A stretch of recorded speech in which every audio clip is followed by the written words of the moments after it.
Model का क्या नाम था?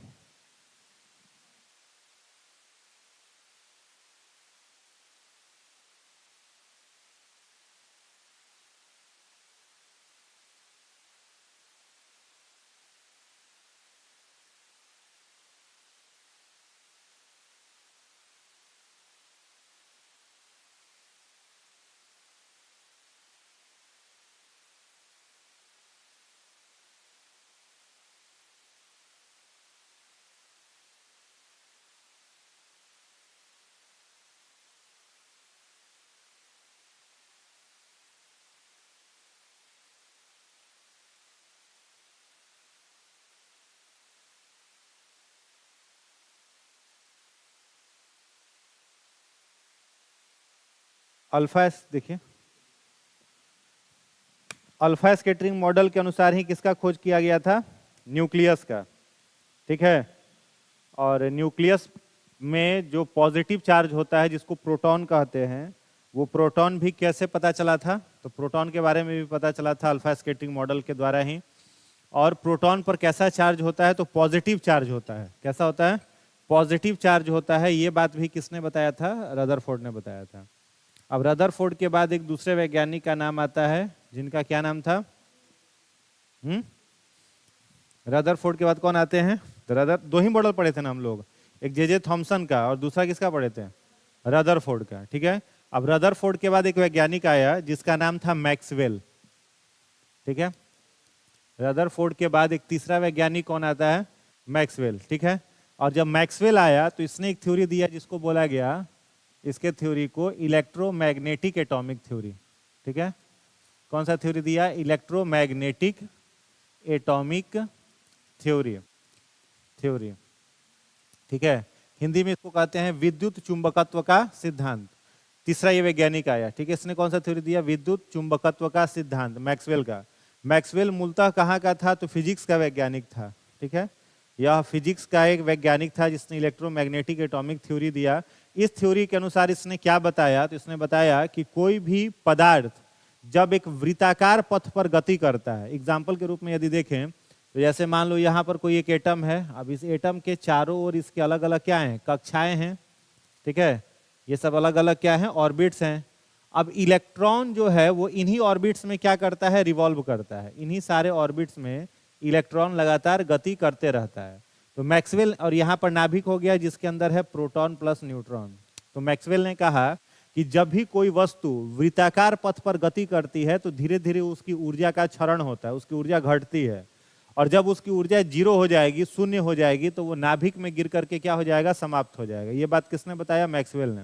तो मैक्सवेल के अनुसार क्या कहा कि वृत्ताकार पथ पर गति करने के कारण इलेक्ट्रॉन की ऊर्जा लगातार क्या होते रहती है? कम होते रहती है, और जैसे ही उसकी ऊर्जा जीरो हो जाएगी तो वो इलेक्ट्रॉन इस नाभिक में गिर के क्या हो जाएगा?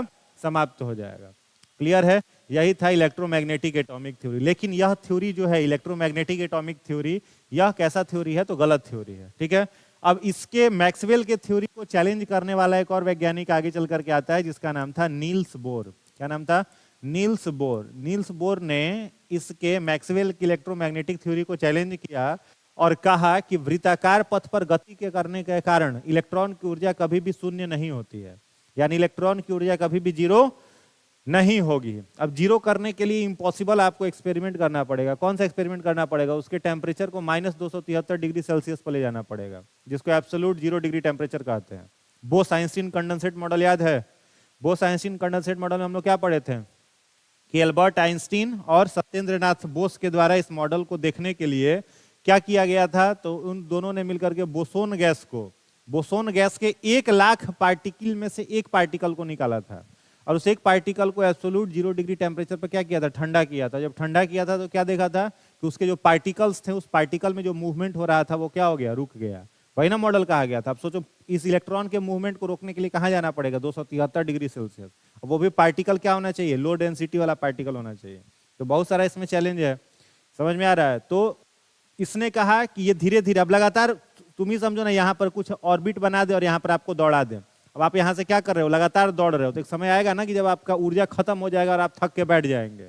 उसने यही दिमाग लगाया किसके साथ? इलेक्ट्रॉन के साथ। कहा कि ऐसा इलेक्ट्रॉन के साथ भी होता होगा, जबकि नील्स बोर ने कहा कि इलेक्ट्रॉन के साथ ऐसा कुछ नहीं होता है। इलेक्ट्रॉन की ऊर्जा में ऊर्जा कभी भी जीरो नहीं होगी, उसकी ऊर्जा या तो बढ़ सकती है या ऊर्जा उसकी घट सकती है, शून्य कभी नहीं होती है, नील्स बोर ने बताया। ठीक है, और नील्स बोर ने कहा एक और बात कि जब भी किसी भी इलेक्ट्रॉन की ऊर्जा में बढ़ोतरी होगी, मान लो यहाँ पर एक इलेक्ट्रॉन यहाँ घूम रहा है, इसका ऊर्जा बढ़ा तो ये कौन से ऑर्बिट में है अभी, के एल एम एन। तो अगर पूछा जाता है कई बार कि ऑर्बिट्स के बारे में, कक्षा के बारे में भी बताने वाला वैज्ञानिक कौन था, तो नील्स बोर था।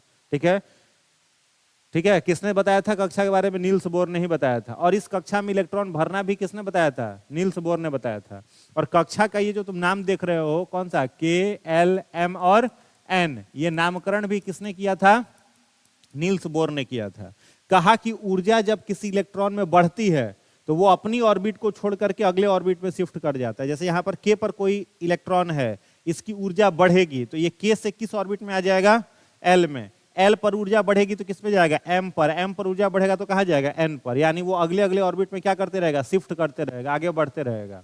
ठीक है, अगले ऑर्बिट में क्या करेगा, शिफ्ट करेगा, आगे बढ़ेगा। और जब इसकी ऊर्जा घटेगी, जैसे यहाँ पर मानो एन ऑर्बिट में कोई इलेक्ट्रॉन मूव कर रहा है और उसकी ऊर्जा क्या हो गई, कम हो गई, घट गई, तो वो एन से कहाँ भाग जाएगा, एम पर।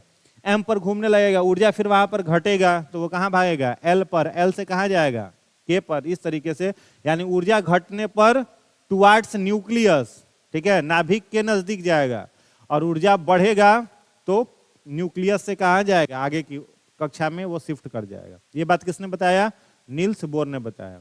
इतना बात समझ में आ गया।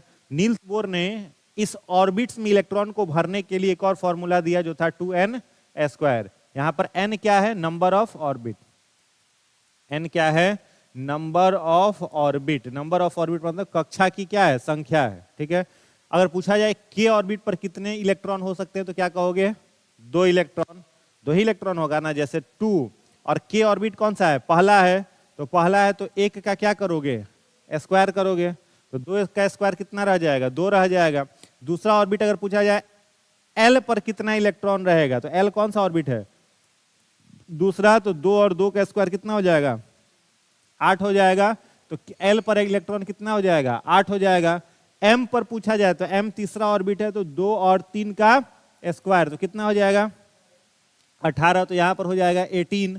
और N चौथा है तो 2 और 4 का स्क्वायर हो जाएगा, तो कितना हो जाएगा, 32। यानी इलेक्ट्रॉन ऐसे भरा जाता है। K ऑर्बिट पर सबसे कम इलेक्ट्रॉन रहेगा और कितना होगा, 2। L पर 8, M पर 18 और N पर 32, यानी 2n² के अनुसार 2, 8, 18 और 32। ये बात किसने बताया, नील्स बोर ने बताया। कोई दिक्कत इसमें, क्लियर है। अब नील्स बोर के बाद एक और वैज्ञानिक आया, ठीक है, उस वैज्ञानिक का नाम था सोमरफेल्ड।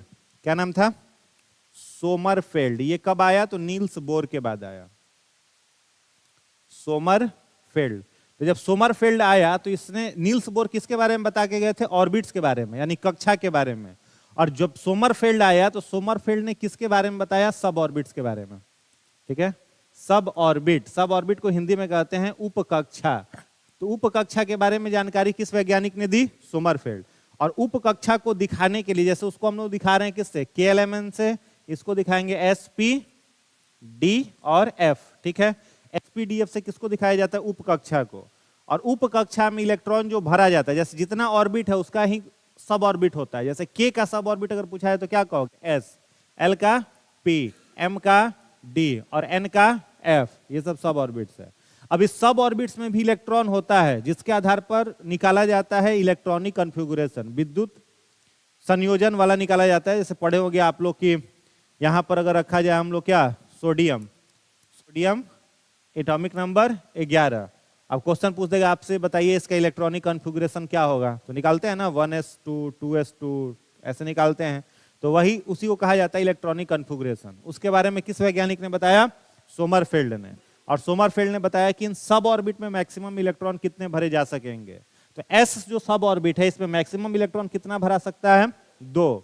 P पर मैक्सिमम इलेक्ट्रॉन कितना भरेगा, 6। D पर कितना, 10 और F पर कितना, 14। यानी 4-4 का क्या हो जाएगा, बढ़ोतरी हो जाएगा।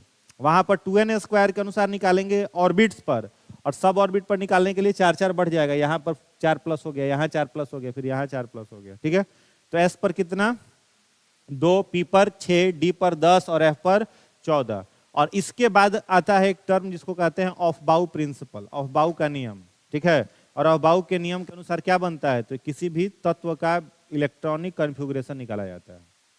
आई बात समझ में? इसको लिखा देते हैं। हाँ? क्या कर रहा है?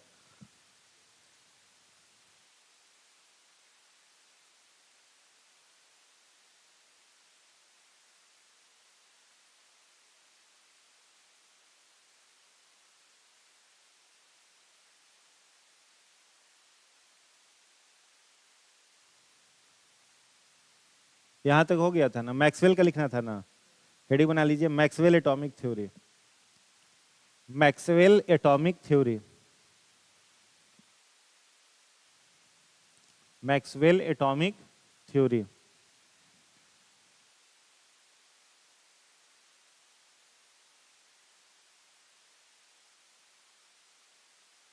इसमें डैश दे करके लिखिएगा। मैक्सवेल ने विद्युत चुंबकत्व का, मैक्सवेल ने परमाणु का करना, मैक्सवेल ने परमाणु का, मैक्सवेल ने परमाणु का विद्युत चुंबकत्व, परमाणु का विद्युत चुंबकत्व, विद्युत चुंबकत्व का सिद्धांत दिया और बताया जब कोई वस्तु लगातार वृत्ताकार पथ पर, इंग्लिश वाले सेम लिख लो, जब कोई वस्तु लगातार वृत्ताकार पथ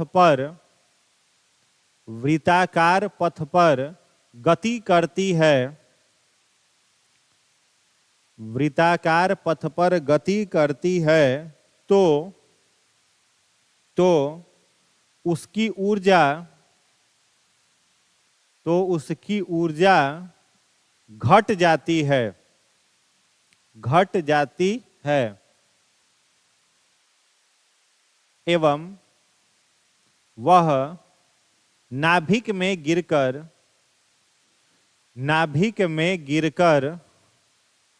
समाप्त हो जाती है, नाभिक में गिरकर समाप्त हो जाती है। ठीक है, ये किसने बताया?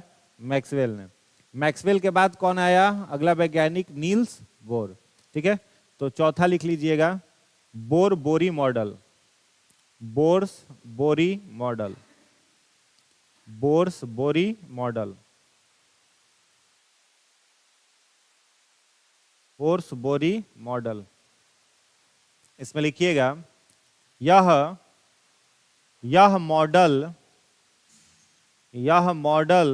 नील्स बोर के द्वारा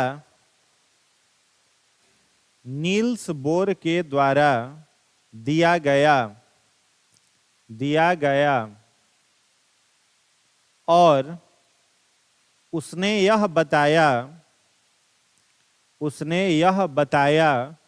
कि वृत्ताकार पथ पर गति करने के कारण, उसने यह बताया कि वृत्ताकार पथ पर गति करने के कारण, वृत्ताकार पथ पर गति करने के कारण इलेक्ट्रॉन की ऊर्जा घटती नहीं है, सॉरी, इलेक्ट्रॉन की ऊर्जा शून्य नहीं होती है, इलेक्ट्रॉन की ऊर्जा शून्य नहीं होती है, कॉमा, जब इलेक्ट्रॉन पर आवेश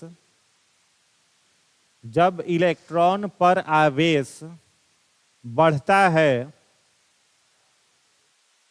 जब इलेक्ट्रॉन पर आवेश बढ़ता है तो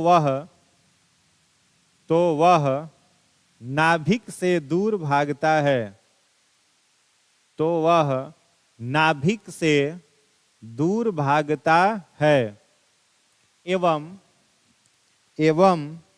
ऊर्जा घटने पर यह नाभिक के नजदीक आता है।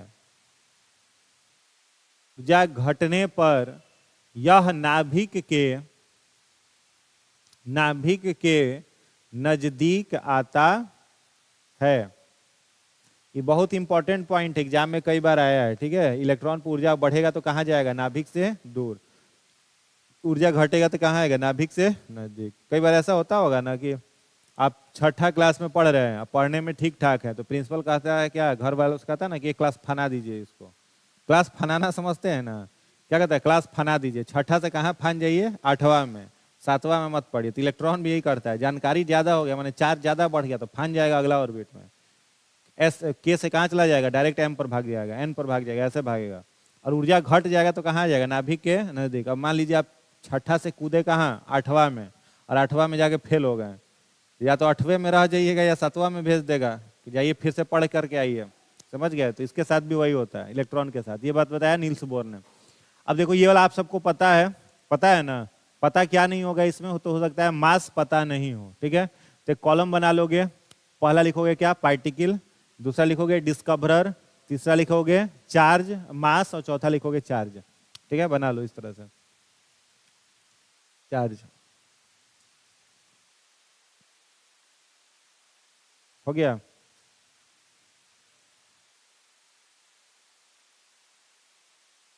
हाँ हाँ हाँ, आप लोगों को भी लिखना है, सेम लिखना है।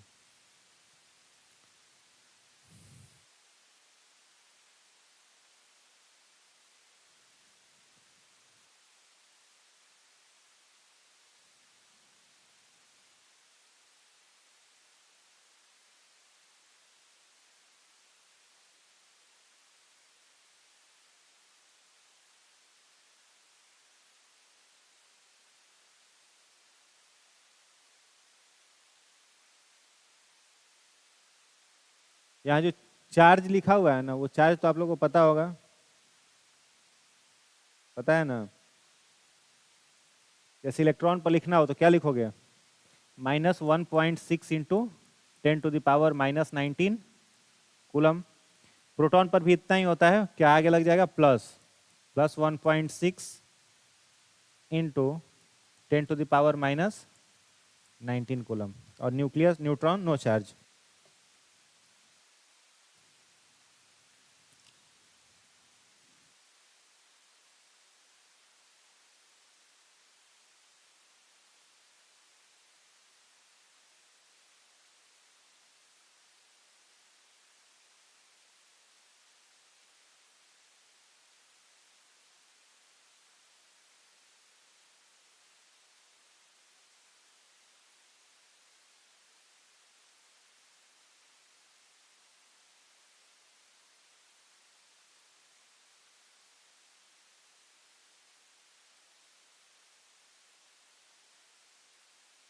हो गया?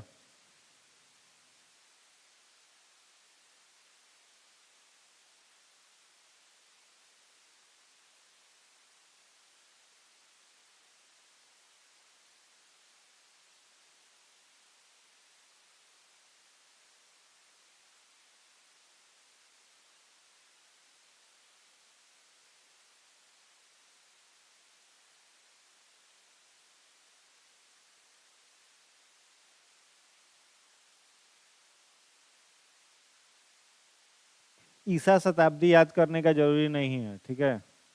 वो याद रखने का जरूरी नहीं है। इलेक्ट्रॉन का खोजकर्ता पूछ सकता है तो क्या कहिएगा? J Thomson.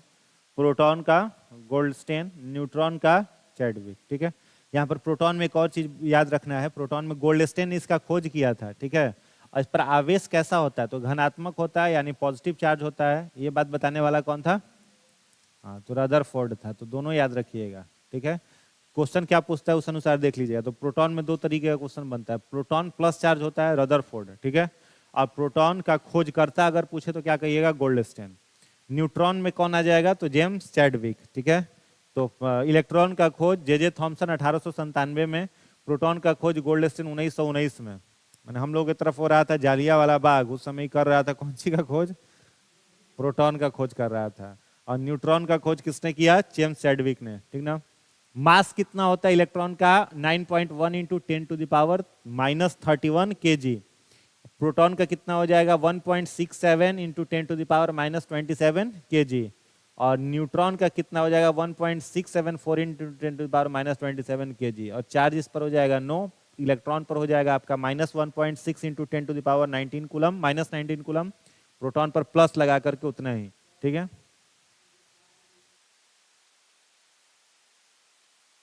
कहाँ से आया, कहाँ से आया मतलब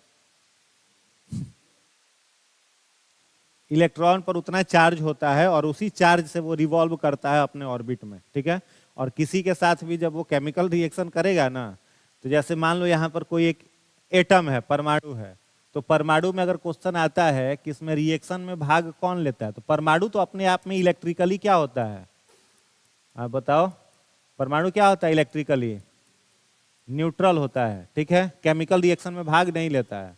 परमाणु का केवल केमिकल रिएक्शन में भाग कौन लेता है, सबसे बाहरी कक्षा भाग लेता है, इसको वैलेंस इलेक्ट्रॉन जिसमें रहता है वही भाग लेता है, किसमें, नाभिकीय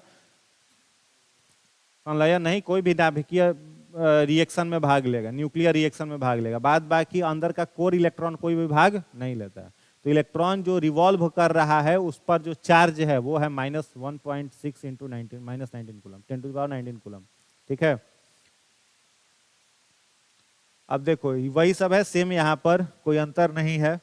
इलेक्ट्रॉन का खोज करता है जे थॉमसन 1897 में, एब्सोल्यूट मास, रिलेटिव मास, चार्ज लिख ही लिए हैं, प्रोटॉन भी लिख ही लिए, न्यूट्रॉन पर भी हो ही गया चार्ज 9। अब अगला है, देखो हेडिंग बनाना, न्यूट्रिन। न्यूट्रिन, न्यूट्रिन क्या है, टेम्पोररी फंडामेंटल पार्टिकल है या परमानेंट है, टेम्पोररी है। ठीक है, न्यूट्रिन जो होता है इसको कहते हैं हम लोग टेम्पोररी फंडामेंटल पार्टिकल। अस्थाई मौलिक कण किसे कहा जाता है, तो न्यूट्रिन को कहा जाता है। अस्थाई मौलिक कण कौन है, न्यूट्रिन। तो न्यूट्रिन में क्या लिखा हुआ है कि न्यूट्रिन की खोज, जैसे अब इलेक्ट्रॉन प्रोटॉन न्यूट्रॉन में, इससे तो क्वेश्चन आसान रहता है, देता है, आप लोग सॉल्व कर लेते हैं। थोड़ा सा क्वेश्चन घुमाना होगा तो न्यूट्रिन के बारे में पूछता है, बोसोन के बारे में पूछता है, मेसोन के बारे में पूछ देता है। तो न्यूट्रिन के खोजकर्ता वैज्ञानिक का नाम क्या था, पाउली। क्या नाम था, पाउली नाम था। न्यूट्रिन कैसा होता है, मासलेस होता है और चार्जलेस, मतलब इस पर आवेश भी नहीं रहता है और मास भी नहीं रहता है इसका। मेजोन जो है इसका खोजकर्ता कौन था, युकावा। बोसोन के खोजकर्ता कौन थे, सत्येंद्रनाथ बोस। ये 3 को फैक्ट लगातार है, तीनों फैक्ट को याद कर लेना है। ठीक है, तो पहला लिखिएगा न्यूट्रिन लिखिए हैं, डैश देकर के लिखिएगा, इसका खोज लिखिएगा, इसका खोज पाउली ने, इसका खोज पाउली ने किया था। इसका खोज पाउली ने, पाउली ने किया था, किया था। दूसरा पॉइंट लिखिएगा, मेसोन, मेसोन, मेसोन ऐसे लिखेंगे,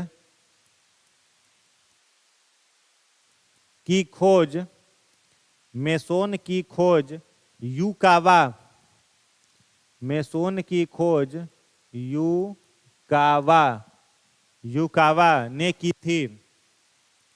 मेसोन की खोज युकावा ने की थी, युकावा ने की थी। नेक्स्ट लिखिएगा, बोसोन की खोज, बोसोन,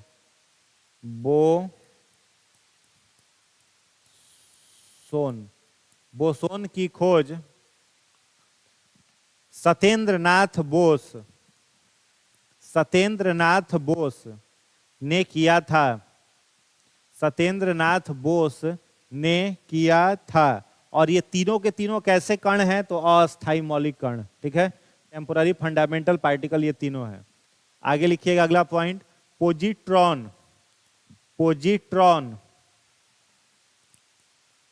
पोजिट्रॉन की खोज, पोजिट्रॉन की खोज एंडरसन, ANDERSON,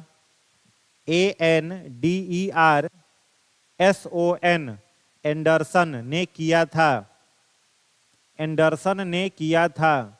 यह इलेक्ट्रॉन का, यह इलेक्ट्रॉन का प्रतिकण है, यह इलेक्ट्रॉन का प्रतिकण है, इलेक्ट्रॉन का प्रतिकण है। हो गया, ध्यान से देखिएगा। पॉजिट्रॉन जो है इसका खोज किसने किया था? तो एंडरसन, वैज्ञानिक का नाम क्या है? एंडरसन, पॉजिट्रॉन का खोज करता है। ठीक है, ये पॉजिट्रॉन जो होता है ये आपको पाया कहां पर जाता है? बताओ, पॉजिट्रॉन कहां पर पाया जाएगा? नाभिक में। कहां पाया जाएगा? नाभिक में पाया जाएगा। और ये क्या काम करेगा? तो इलेक्ट्रॉन को रिवॉल्व करने से डिस्टर्ब करेगा। इलेक्ट्रॉन जो बाहरी कक्षा में घूम रहा है, उस बाहरी कक्षा में घूमने से इलेक्ट्रॉन को क्या करेगा? डिस्टर्ब करेगा। इसीलिए इसको क्या कहा जाता है? इलेक्ट्रॉन का प्रतिकण, इलेक्ट्रॉन का एंटी पार्टिकल कहा जाता है। ठीक है, तो एग्जाम में कई बार क्वेश्चन आया है कि इलेक्ट्रॉन का प्रतिकण कौन है? तो प्रोटॉन टिक नहीं करोगे, क्या कहोगे? पॉजिट्रॉन। और पॉजिट्रॉन के बारे में बताया किस वैज्ञानिक ने? एंडरसन ने बताया था। ठीक है, इसका एब्सोल्यूट मास और एब्सोल्यूट चार्ज लिख लो। चार्ज किसके बराबर है? प्रोटॉन के बराबर ही है। ठीक है, और एब्सोल्यूट मास भी उसी के बराबर है।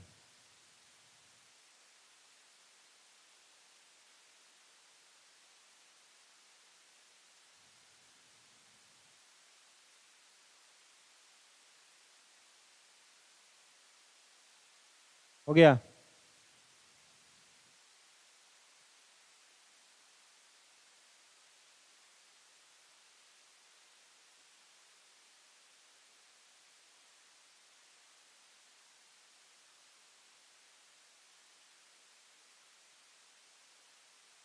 लिख लिए? चलिए अगला हेडिंग बनाएंगे, एटॉमिक नंबर। Atomic number.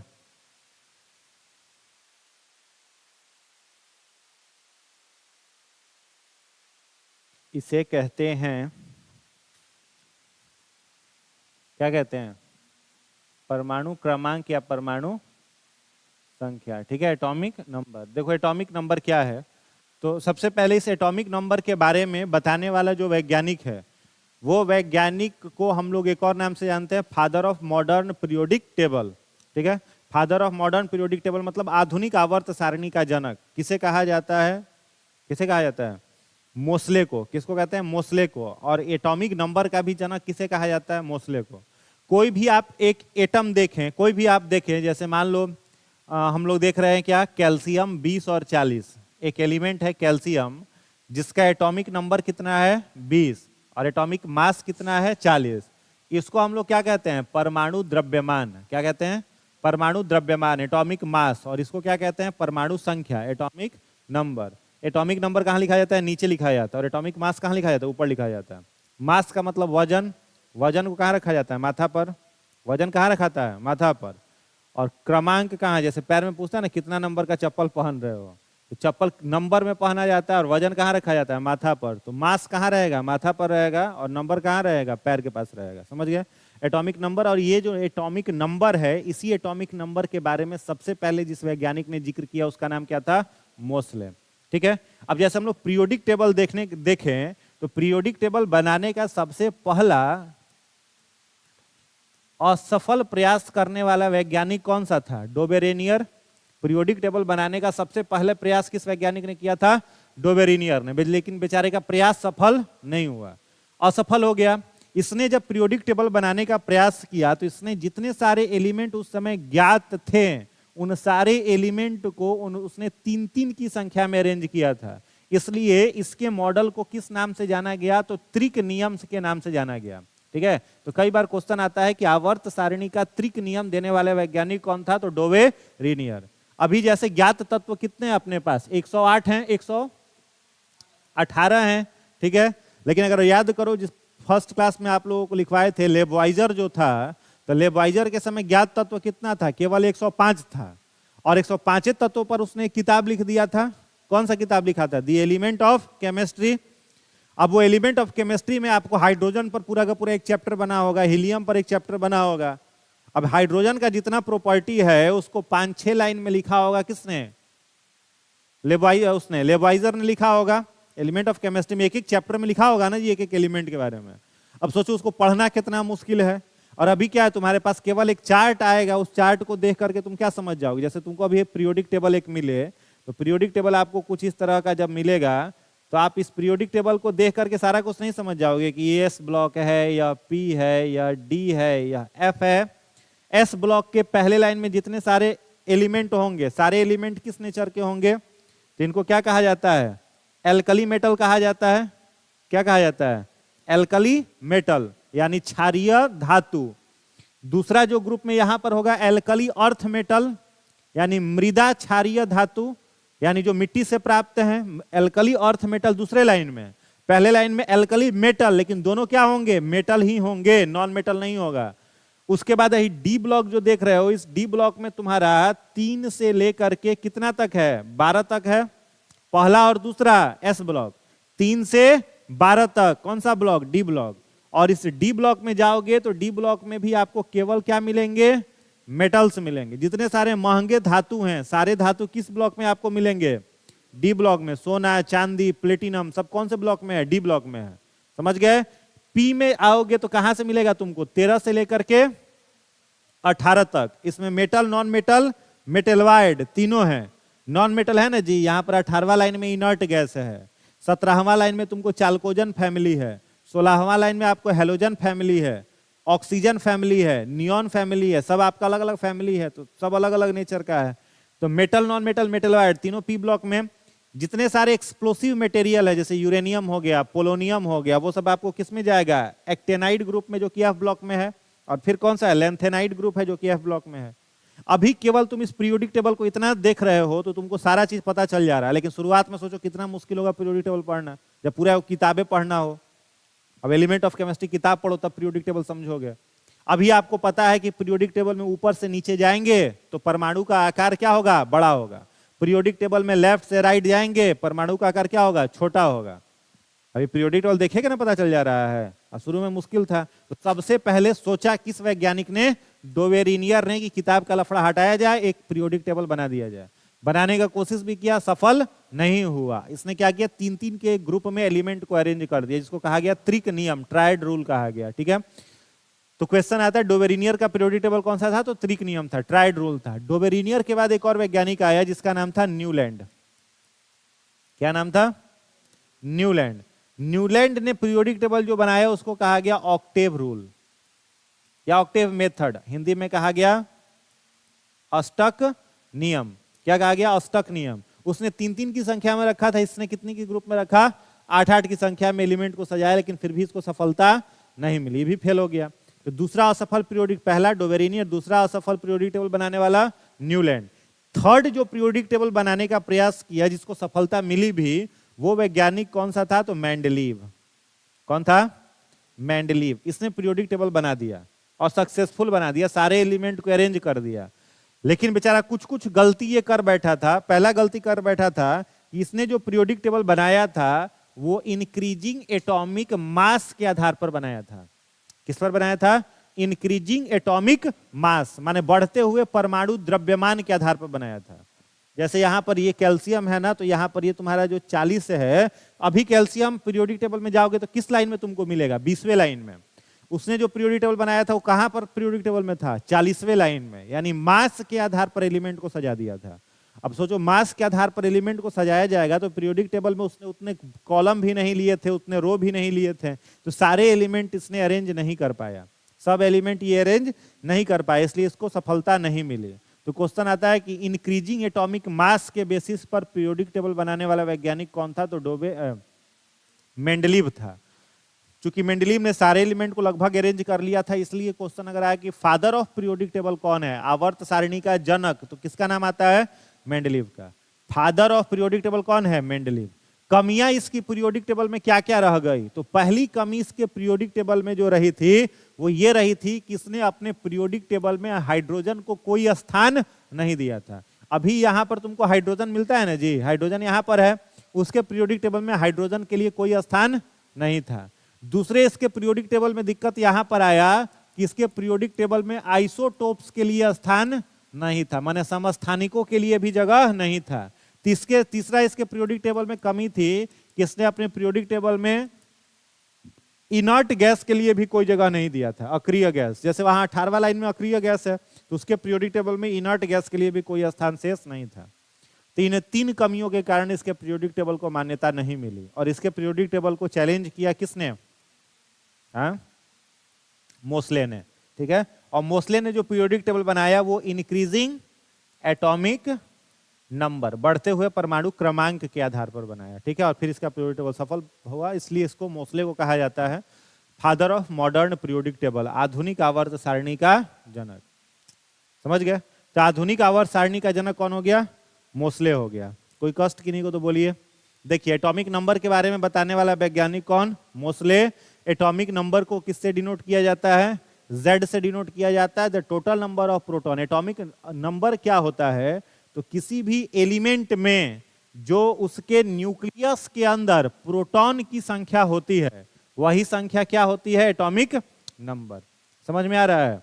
जैसे अब हम आपसे यहां पर पूछें कि कैल्शियम 20 है और 40 है। ठीक है, इस कैल्शियम 20 और 40 में तुमको बताना है एटॉमिक नंबर, तुमको बताना है एटॉमिक मास, तुमको बताना है इलेक्ट्रॉन, प्रोटॉन, न्यूट्रॉन। ये 5 इंफॉर्मेशन आपको कैल्शियम को देख के देना है। ठीक है, पहला क्या बताना है? एटॉमिक नंबर, दूसरा एटॉमिक मास, तीसरा इलेक्ट्रॉन, प्रोटॉन, न्यूट्रॉन। ठीक है, अब यहां पर जैसे ही एटॉमिक नंबर देखोगे कैल्शियम, तो तुमको दिख रहा है ना, कितना दिख रहा है? 20। एटॉमिक नंबर कितना हो गया? 20। एटॉमिक मास या तो डबल होता है या डबल से एक अधिक होता है। समझ आ रहा है? जैसे अगर देखा जाए सोडियम का, तो 11 और कितना होता है? 23 होता है, 22 नहीं होता, 23 होता है। यहां पर देखा जाए एटॉमिक मास, तो कितना कहोगे? 40। कितना हो जाएगा? 40 हो जाएगा।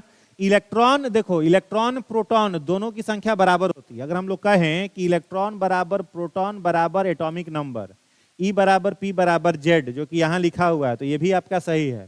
तो इलेक्ट्रॉन इसमें कितना हो जाएगा? कितना हो जाएगा? 20। प्रोटॉन अगर पूछे तो प्रोटॉन भी कितना हो जाएगा? बोलो, 20 हो जाएगा। और न्यूट्रॉन निकालने के लिए एटॉमिक मास से एटॉमिक नंबर को क्या करेंगे? घटा देंगे, तो यह भी कितना हो जाएगा? 20 हो जाएगा। तो एक एलिमेंट को देख करके इतना इंफॉर्मेशन हम लोगों को पता चल जाता है। अब यहां देखो, यही जो एटॉमिक नंबर है जिसे Z से तुम डिनोट कर रहे हो, वह क्या है? तो अगर हम कहें कि यहां पर ये कैल्शियम है और कैल्शियम का यह एक एटम है, इसके ये सब क्या है? अलग अलग ऑर्बिट्स हैं। ठीक है, अब इस 20 को तुम लिख सकते हो क्या? 2, 8 और 10। इस 20 को 2, 8 और 10 लिख सकते हो। तो यहां पर K पर कितना इलेक्ट्रॉन होगा? 2। यहां पर कितना होगा? 8। और यहां पर कितना है? 10 है। तो ये जो 10 आउटर ऑर्बिट में इसके इलेक्ट्रॉन है, यही ना इसका कोर इलेक्ट्रॉन कहलाएगा। तो अगर पूछा जाए आपसे कि यहां पर इसका प्रोटॉन है, यहां पर प्रोटॉन है ना, और यहां पर इसका क्या है? न्यूट्रॉन है, तो प्रोटॉन की जो संख्या होती है वही उसका एटॉमिक नंबर होगा। तो कैल्शियम पर प्रोटॉन की संख्या कितनी होगी? 20। समझ में आया? तो लिखा हुआ है वही, the total number of proton present in nucleus of an atom is called its atomic number. Atomic number बराबर प्रोटॉन बराबर इलेक्ट्रॉन। ठीक है, इसको लिख लीजिए। लिखिए, इंग्लिश वाले सेम लिख लीजिए, हिंदी वाले लिखिएगा। परमाणु क्रमांक की खोज, परमाणु क्रमांक की खोज मोसले ने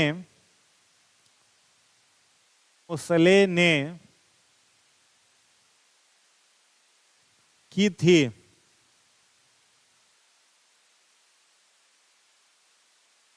परमाणु क्रमांक की खोज मोसले ने की थी। दूसरा पॉइंट लिखिएगा, इसे Z से दर्शाया जाता है। इसे Z से दर्शाया जाता है। अगला पॉइंट लिखिएगा, नाभिक में प्रोटॉन की कुल संख्या, नाभिक में प्रोटॉन की कुल संख्या उस तत्व का परमाणु क्रमांक, उस तत्व का परमाणु क्रमांक होता है। उस तत्व का परमाणु क्रमांक होता है। हो गया? लिख लीजिएगा इसको नीचे में, क्रमांक होता है।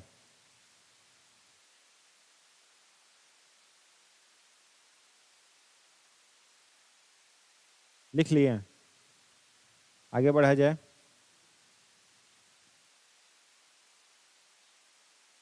तो परमाणु क्रमांक बराबर इलेक्ट्रॉन का नंबर कह सकते हो।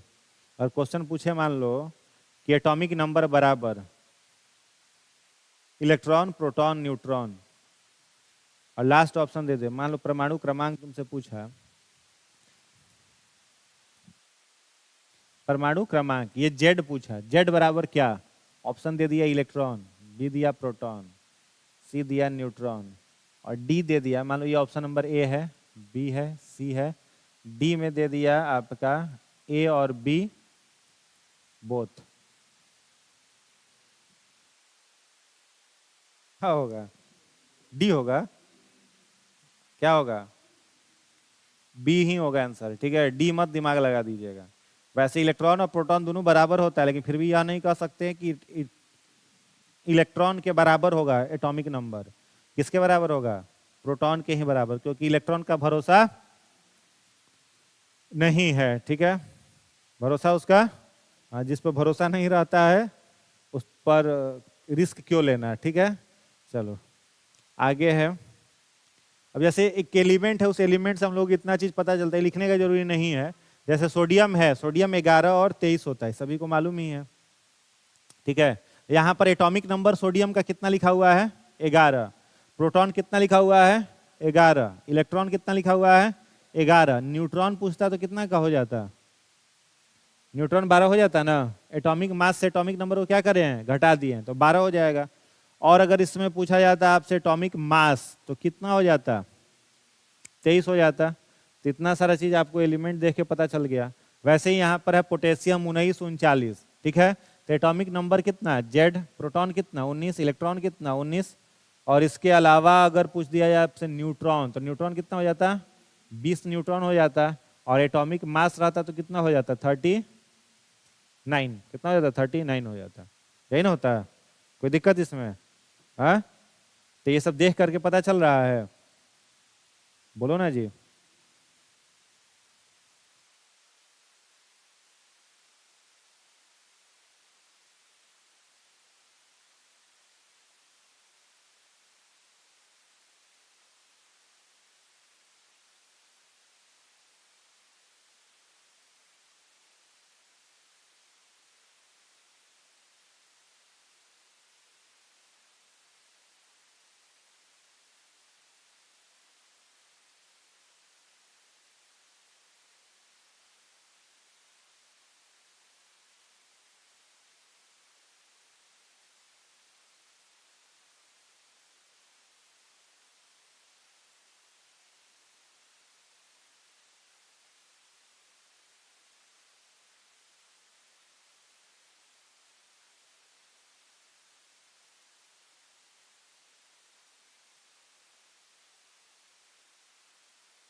ठीक है, किसी तत्व के नाभिक में मौजूद प्रोटॉन और न्यूट्रॉन का कुल योग परमाणु द्रव्यमान कहलाता है। ठीक है, अब यहां देखो परमाणु द्रव्यमान पूछा, वही एग्जाम्पल लेते हैं हम लोग। मान लो यहां पर है क्या, सोडियम का एग्जाम्पल लो,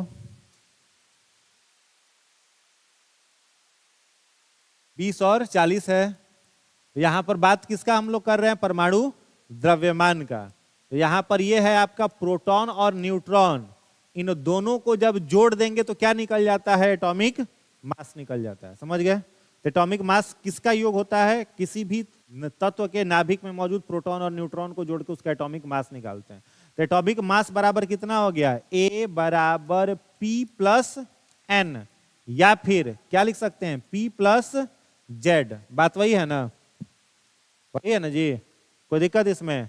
तो लिख लो इसको, ये वाला लाइन लिख लो।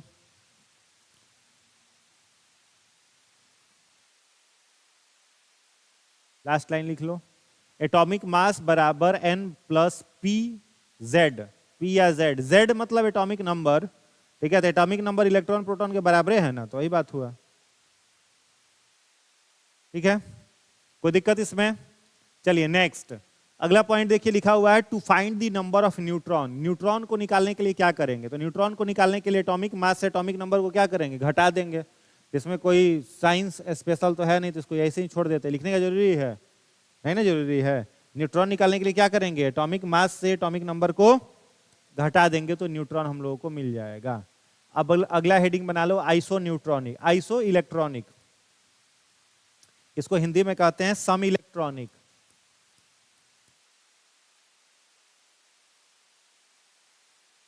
सम इलेक्ट्रॉनिक, आइसो इलेक्ट्रॉनिक।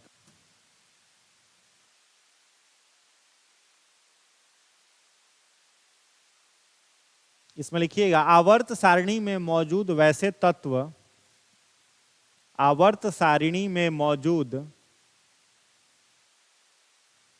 आवर्त सारणी में मौजूद वैसे तत्व जिन पर इलेक्ट्रॉन की संख्या, आवर्त सारणी में मौजूद वैसे तत्व जिस पर इलेक्ट्रॉन की संख्या समान होती है, इलेक्ट्रॉन की संख्या समान होती है, उन्हें सम इलेक्ट्रॉनिक, उन्हें सम इलेक्ट्रॉनिक कहते हैं, सम इलेक्ट्रॉनिक कहते हैं, सम इलेक्ट्रॉनिक कहते हैं। हो गया? अब इसको समझ लो, जैसे पीरियोडिक टेबल में कितने एलिमेंट हो जाएंगे आपको, 118। अब उन 118 एलिमेंट में अगर देखा जाए तो बहुत सारे एलिमेंट में इलेक्ट्रॉन की संख्या क्या मिलेगी, बराबर मिलेगी। बहुत सारे एलिमेंट मिलेंगे जिस पर न्यूट्रॉन की संख्या बराबर मिलेगी। बहुत सारे एलिमेंट मिलेंगे जिनका एटॉमिक नंबर बराबर होगा। बहुत सारे एलिमेंट मिलेंगे जिनका एटॉमिक मास बराबर होगा। समझ में आ रहा है? तो वैसे तत्व जिनका एटॉमिक मास बराबर होता है उनको क्या कहा जाता है, आइसोबार। क्या कहते हैं, आइसोबार। हिंदी में कहते हैं समभारिक। आइसो का मतलब क्या होता है, समान, और बार का मतलब क्या होता है, भार। जैसे अब नॉर्मल हम आपसे पूछें तो ये आपको एक छोटा सा एलिमेंट दिख रहा है, हाइड्रोजन। क्या दिखा, हाइड्रोजन। अब इस हाइड्रोजन में अगर पूछा जाए कितने तरह का ये होता है, तो आप क्या कहोगे कि सर ये कितने तरह का होता है? 3 तरह का होता है। एक होता है हाइड्रोजन को ही लिखा जाता है इस तरीके से, एक हाइड्रोजन को लिखा जाता है ऐसे, एक हाइड्रोजन को लिखा जाता है ऐसे। अब इन तीनों में आप देख रहे हो कि इन तीनों का क्या इक्वल है, एटॉमिक नंबर, और डिफरेंट क्या है इसका, एटॉमिक मास। अब इन सबको बोला जाता है समस्थानिक। क्या बोला जाता है, समस्थानिक। इंग्लिश में कहते हैं आइसोटोप्स। क्या कहते हैं, आइसोटोप्स। तो हुआ ना, इसको प्रोटियम कहते हैं, इसको ड्यूटेरियम कहते हैं, इसको ट्राइटियम कहते हैं। समझ में आया? तो वैसे ही पीरियोडिक टेबल में कई सारे एलिमेंट आपको ऐसे मिलेंगे जिन एलिमेंट पर इलेक्ट्रॉन की संख्या बराबर होगी, और उन सब एलिमेंट को एक दूसरे का आइसो इलेक्ट्रॉनिक कहा जाएगा, सम इलेक्ट्रॉनिक कहा जाता है। आइसो का मतलब होता है समान। ठीक है? अब यहां पर देखो, यहां पर क्या लिखा हुआ है, सोडियम। तो सोडियम का एटॉमिक नंबर कितना है, 11। अब ध्यान से समझना, ये सोडियम है, इसका एटॉमिक नंबर है आपके पास 11। अब इस 11 का मतलब है कि इसकी पहली कक्षा जो है, ठीक है, इसकी यह पहली कक्षा, इस पर कितना इलेक्ट्रॉन होगा, 2। दूसरी कक्षा पर 8, तीसरी कक्षा पर 3 रहेगा। सोडियम है ना, तो 11 होगा ना जी। तो तीसरी कक्षा में क्या को बचा, 1। तो यह स्टेबल है कि अनस्टेबल है, अनस्टेबल है। स्टेबल होने के लिए बाहरी कक्षा में कितना इलेक्ट्रॉन होना चाहिए, 8 होना चाहिए। यहां पर है आपके पास क्लोरीन, एटॉमिक नंबर 17। ठीक है? यहां पर आपके पास क्लोरीन जो है, जिसका एटॉमिक नंबर 17 है, 17 है, उस क्लोरीन को अगर लिखना हो तो ऐसे लिख सकते हो, 2, 8 और स्टेबल है कि अनस्टेबल है, अनस्टेबल है। पूछे क्लोरीन मेटल है कि नॉन मेटल है, तो क्या कहोगे, क्योंकि बाहरी कक्षा पर इलेक्ट्रॉन की संख्या 4 से ज्यादा, तो नॉन मेटल। इसके बाहरी कक्षा में इलेक्ट्रॉन की संख्या 4 से कम, तो यह क्या हो जाएगा? मेटल। अब एक प्रॉपर्टी होती है, जितने सारे मेटल्स होते हैं ये इलेक्ट्रॉन के को क्या करते हैं? दान करते हैं, डोनेट करते हैं। मेटल्स इलेक्ट्रॉन डोनर होते हैं, यानी ये इलेक्ट्रॉन दाता होते हैं। और नॉन मेटल्स जो होते हैं वो इलेक्ट्रॉन एक्सेप्टर होते हैं, यानी इलेक्ट्रॉन को क्या करते हैं? ग्रहण करते हैं। अच्छा, नॉर्मली समझो, इसके पास ये एक इलेक्ट्रॉन को दे सकता है, ये इसको सुविधा होगा कि 7 इलेक्ट्रॉन को खींचने में इसको आसानी होगी, देने में ही होगा। आपके पास 1 किलो का लोहा है, वो 1 किलो का लोहा 7 किलो का लोहा को थोड़े खींच लेगा। उसको सहूलियत किसमें होगी? खुद खिंचा करके जाके उसके पास चले जाए, यही ना होगा। तो यहां पर वही बात है, ये 1 इलेक्ट्रॉन को इसको दे दे, इसी में इसका फायदा है। तो सोडियम जो है वो 1 इलेक्ट्रॉन के कारण डिस्टर्ब हो रहा है, तो 1 इलेक्ट्रॉन ये दान कर देगा। तो दान कर देगा मतलब क्या? Plus sign. दान कर देगा माने प्लस साइन। तो पूछा जाए कि सोडियम पर कितना इलेक्ट्रॉन है, तो तुम क्या कहोगे? सर 11 माइनस एगो दान कर दिया, मतलब कितना इसके पास है? 10। ठीक है। वैसे ही दूसरा एक एलिमेंट है जिसको कहते हैं मैग्नीशियम। एटॉमिक नंबर इसका कितना हो जाएगा Mg का? 12। तो 12 को क्या लिख सकते हो? 2, 8 और, तो कितना इलेक्ट्रॉन ये डोनेट कर सकता है? 2 कर सकता है। तो क्या लिखोगे सर? 12 माइनस 2 बराबर कितना हो जाएगा? 10 हो जाएगा। तो ये हम लोग कह सकते हैं ना कि sodium and magnesium both are isoelectronic. कह सकते हैं दोनों एक दूसरे का क्या है? आइसो इलेक्ट्रॉनिक है, सम इलेक्ट्रॉनिक है। ठीक है। वैसे ही एल्युमिनियम है, एटॉमिक नंबर कितना? 13। एल्युमिनियम का एटॉमिक नंबर 13, मतलब 2, 8 और 3। तो क्या लिखेंगे? 13 माइनस 3 बराबर कितना हुआ? 10। तो सोडियम मैग्नीशियम, अब साइन क्या लग गया? इस पर 2 गो, इस पर 1 गो, इस पर 3 गो। नियॉन के पास अपने 10 गो ही है इलेक्ट्रॉन, तो ये भी 10 हो जाएगा। CH4 मीथेन, कार्बन के पास 6 हो जाएगा, यहाँ पर प्लस साइन हो जाएगा। तो CH4 पर भी कितना इलेक्ट्रॉन हो जाएगा? 10।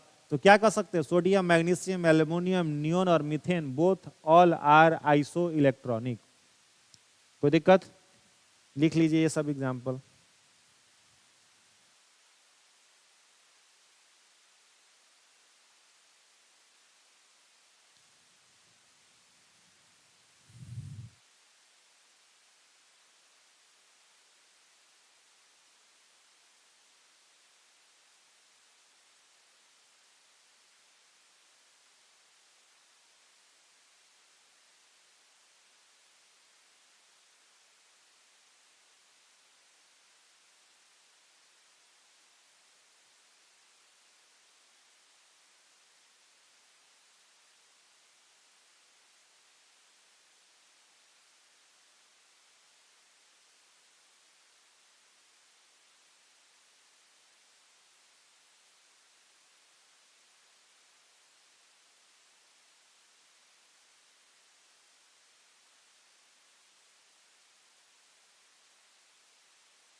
ठीक है, ये वाला हो गया। इसके बाद केवल एक और लिख लो, एक ये लिख लो आइसोटोप्स। अगला हेडिंग बना लो आइसोटोप्स। आइसोटोप्स को हिंदी में कहते हैं समस्थानिक, समस्थानिक आइसोटोप्स। ठीक है, इसमें डैश दे करके लिखिएगा, वैसे तत्व जिनका परमाणु क्रमांक, यहां डिफरेंट नहीं होगा भाई, यहां सेम होगा। ठीक है, इंग्लिश वाले सुधार लोगे, यहां सेम होगा। वैसे तत्व जिनका परमाणु क्रमांक समान होता है, जिनका परमाणु क्रमांक समान होता है, जबकि परमाणु भार, जबकि परमाणु भार अलग होता है, जबकि परमाणु भार अलग होता है, उन्हें समस्थानिक कहते हैं, उन्हें समस्थानिक कहते हैं। ठीक है, अगला पॉइंट लिखिएगा, पोलोनियम के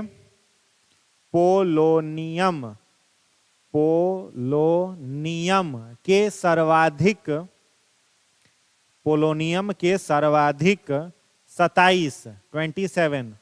27 आइसोटोप्स हैं। पोलोनियम के एक्सप्लोसिव मटेरियल बनाने में, विस्फोटक पदार्थ में सर्वाधिक 27 आइसोटोप हैं। हो गया, 27 आइसोटोप हैं। अब आइसोटोप्स किसको कहा जाता है समझ गए। जैसे मान लो यूरेनियम है, तो एक यूरेनियम होता है 92-235 और एक यूरेनियम होता है 92-238। ठीक है, एक हो गया 92-235, एक 92-238। दोनों का एटॉमिक नंबर क्या देख रहे हो, समान है। एटॉमिक मास क्या देख रहे हो, अलग है। दिख रहा है ना, जैसे कार्बन है, एक कार्बन होता है 614 और एक कार्बन होता है 612। तो ये दोनों एक दूसरे का क्या है, आइसोटोप्स है। हाइड्रोजन है तो प्रोटियम, हाइड्रोजन ही है ड्यूटेरियम, हाइड्रोजन ही है ट्राइटियम। तो ये क्या हो गया, आइसोटोप्स हो गया। तो आइसोटोप्स किसे कहा जाएगा, जिसका atomic number same, atomic mass different. समझ में आया। अब इन आइसोटोप्स का उपयोग जो होता है वो सब जगह क्या होता है, अलग अलग होता है। अब इसके 6-7 उपयोग से एग्जाम में क्वेश्चन रेगुलरली आते हैं। वो क्वेश्चन आपका है ये वाला, ये 7 क्वेश्चन आपको एकदम तोता टाइप का याद रखना है। देखो ध्यान से, पहला इसमें क्या लिखा हुआ है, पहला लिखा हुआ है कार्बन 14 का उपयोग किसमें किया जाता है, तो चट्टान का आयु जानने में, सॉरी जीवाश्म का आयु जानने में। किसका किया जाता है, कार्बन 14। कार्बन डेटिंग मेथड होता है ना, उसमें कार्बन 14 का प्रयोग करा जाता है जीवाश्म का उपयोग एज जानने में। यूरेनियम 235 का प्रयोग किया जाता है चट्टान का उम्र जानने में और पृथ्वी का उम्र जानने में, एज ऑफ अर्थ। ठीक है, पृथ्वी का और चट्टान का उम्र जानने में किसका है, यूरेनियम लेड विधि। क्या कहते हैं, यूरेनियम लेड विधि का प्रयोग किया जाता है। उसमें आइसोटोप्स कौन सा प्रयोग करते हैं, यूरेनियम 235 का। थर्ड का है आयोडीन 131, तो आयोडीन 131 का उपयोग किया जाता है कौन से बीमारी के उपचार में, घेंघा ग्वाइटर के उपचार में। आयरन 59 का प्रयोग किया जाता है किसमें, रक्त अल्पता एनीमिया बीमारी के उपचार में। आर्सेनिक 74 का प्रयोग किया जाता है किसके इलाज में, ट्यूमर के इलाज में। कोबाल्ट 60 का प्रयोग किया जाता है किसके इलाज में, कैंसर के इलाज में।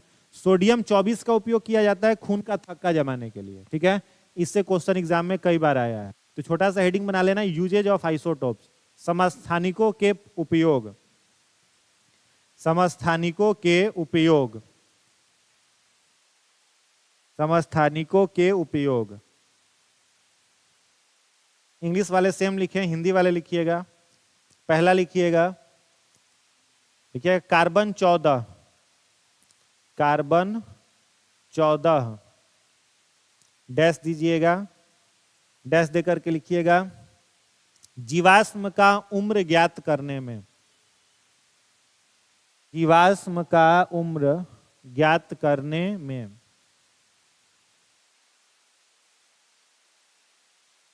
दूसरा लिखिएगा, यूरेनियम 235, यूरेनियम 235। डैश दीजिएगा, लिखिएगा। पृथ्वी तथा चट्टान का उम्र ज्ञात करने में, पृथ्वी तथा चट्टान का उम्र ज्ञात करने में, पृथ्वी तथा चट्टान का उम्र ज्ञात करने में।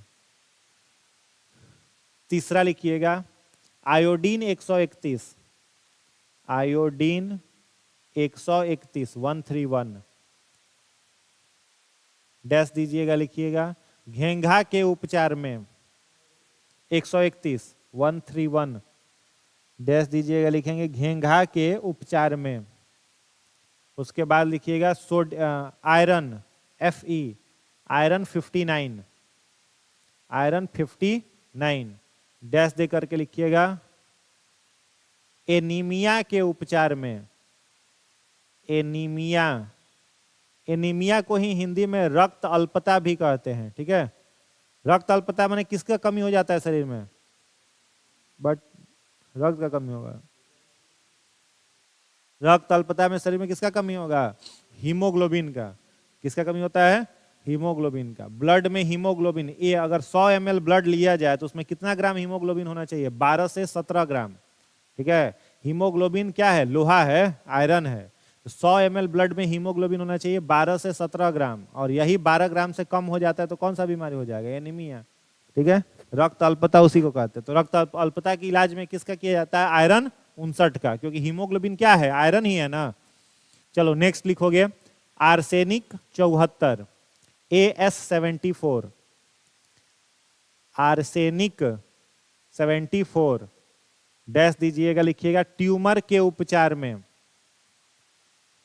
ट्यूमर के उपचार में, ट्यूमर के उपचार में, ट्यूमर के उपचार में। उसके बाद लिखिएगा cobalt 60, CO60, CO60, cobalt 60। Dash देकर के लिखेंगे कैंसर के उपचार में, कैंसर के उपचार में। उसके बाद लिखिएगा सोडियम 24, Na24, Na24। डैश देकर के लिखिएगा खून का थक्का जमाने में, खून का थक्का, खून का थक्का जमाने में, खून का थक्का जमाने में। हो गया। तो आज इतना ही आइसोटोप, फिर इसके आगे अगले क्लास में। बाद बाकी एमसीक्यू बना रहे हैं ना आप लोग। साइंस का पूरा एमसीक्यू खत्म हो गया, साइंस का एमसीक्यू खत्म हो गया। कौन से किताब से, हाँ? और कोई किताब नहीं बना रहे हो, लूसेंट से बना लिए ना, तो पूरा एमसीक्यू बना करके खत्म करते रहिए।